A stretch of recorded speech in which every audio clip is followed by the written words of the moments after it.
င်္ဂလာပါလိုက်ပါပါရပြအောင်လားဟုတ်မျက်နှာကြီးဖောင်းနေတယ်တေးကျင်တာလားဆက်စိတ်ကြမယ်လေ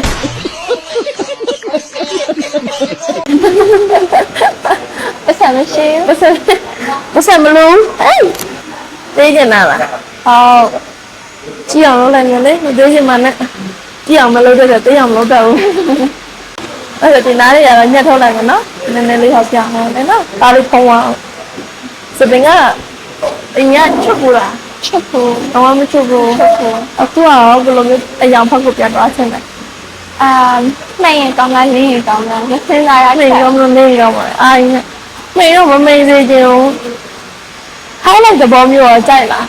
highlight ဆိုလို့ရှိရင်အောက်ကနေကတော့အမှန်နဲ့ကအချောင်းလေးတွေလောက်ပဲသင်းမှာအဲ့ဒါလေးဆိုပို့လာဒီမနဲ့လိုက်တော့ဘောချစ်စရာကောင်းတော့လိုက်တယ်ချစ်စရာကောင်းတဲ့လူသားရဲ့အဲ့လိုမျိုးလေးနဲ့လိုက်တယ်ပြန်သွားရမှာတက်သွားမှာမလေးပြန်သွားမှာလက်ခံလားအဲ့ကလက်ခံတယ်ဘာမှမဖြစ်ပါဘူးလက်ခံတယ်ဆိုမဟုတ်ကာလာပိုင်းတော်မှာလက်ခံတယ်ဆိုရင်ဒါက highlight ပဲဆိုတော့လေအောက်ကနေကောတော့အမိုင်းမဲကွာတချောင်းလေးပဲရှိမှာအဲ့လိုမျိုးလေးပေါ့အဲ့ဒါကြောင့်အမေတွေကပြန်ထွက်လဲတိတ်မသိတာတော့ရင်းဝင်မဖြစ်ဘူးလေ